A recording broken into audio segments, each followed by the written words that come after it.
तर भोगी दिवशी केला जातो भात. तर त्या भातासाठी आपण जे सामग्री बघतोय, तर भातासाठी लागणारी सामग्री अशी की शेंगदाणे, वाटाणा, पावटा, वालीची शेंग, हरभरा, गाजर, चिरलेलं वांग, बटाटा, टोमॅटो आणि हे 2 कांदे सगळं, आणि हा बासमती तांदूळ घेतलेला आहे.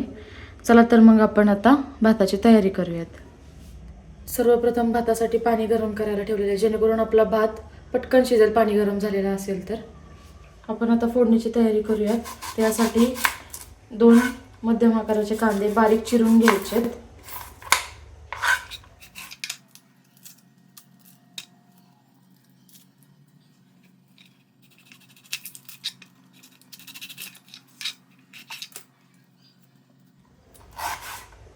कांदा छान आपला बारीक चिरून झालेला आहे.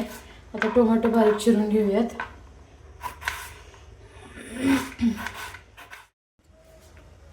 पातेलं गरम झालेलं आहे, त्याच्यामध्ये आपण तेल टाकायचं.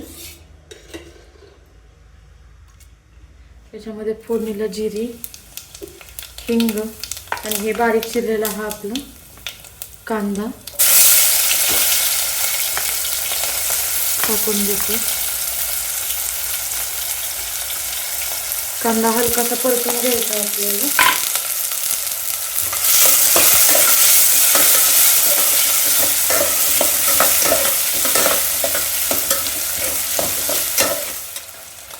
ही बारीक चिरलेली कोथिंबीर त्याच्यामध्ये टाकून घेतली आपण.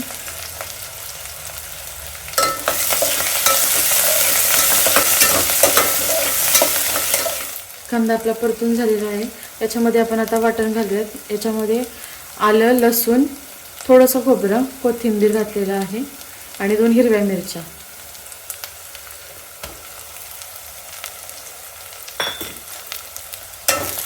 हे मसाला छान परतून घेऊयात.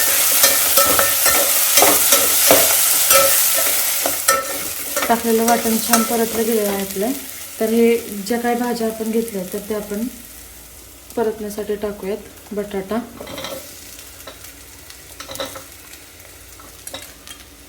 शेंगदाणे, हे वांग,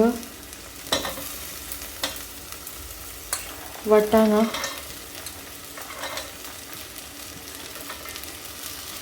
पावटा, थोडीशी घेतलेली ही वालीची शेंग, हरभरा, गाजर आणि हे चिरलेलं आपलं टोमॅटो. हे छान परतून घ्यायचं आपल्याला.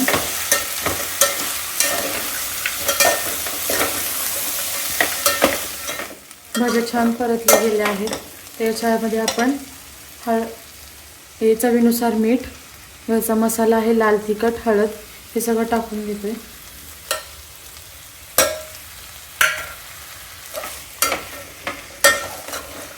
भाज्या छान परतून झालेल्या आहेत. त्याच्यामध्ये आपण हे 2 वाटी घेतलेले बासमती तांदूळ आहेत स्वच्छ धुवून, तर ते ह्याच्यामध्ये आपण टाकून घेतोय.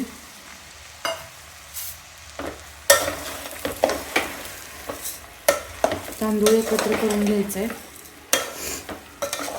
आणि तांदूळ छान एकत्र करून झाले. आपण सुरुवातीला जे पाणी गरम करायला ठेवलेलं आहे तर ते पाणी याच्यामध्ये टाकायचं आहे. बघा तांदूळ छान एकत्र करून झालेले आहेत. हे गरम झालेलं पाणी आपण ह्यात ओततोय.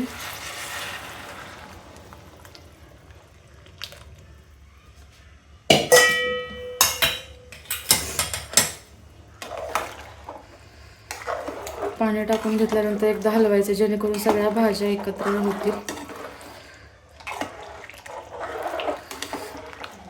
भात शिजण्यासाठी याच्यावरती आपण झाकण ठेवून घेऊयात. मध्ये मध्ये थोडं 1-2दा आपण चेक करूयात की भात शिजलाय का नाही. वर खाली भाज्या करायच्यात, जेणेकरून काही वरती हरभरा भाज्या सगळ्या आहेत ते वरती येऊ नयेत, एकजीव हव्यात. भात झालेला आहे आपला. थोडंसं पाणी वरती घालूया. त्याच्यामध्ये आपल्याला हे तूप थोडंसं टाकून घ्यायचं आहे. याने भाताची चव खूप छान लागते.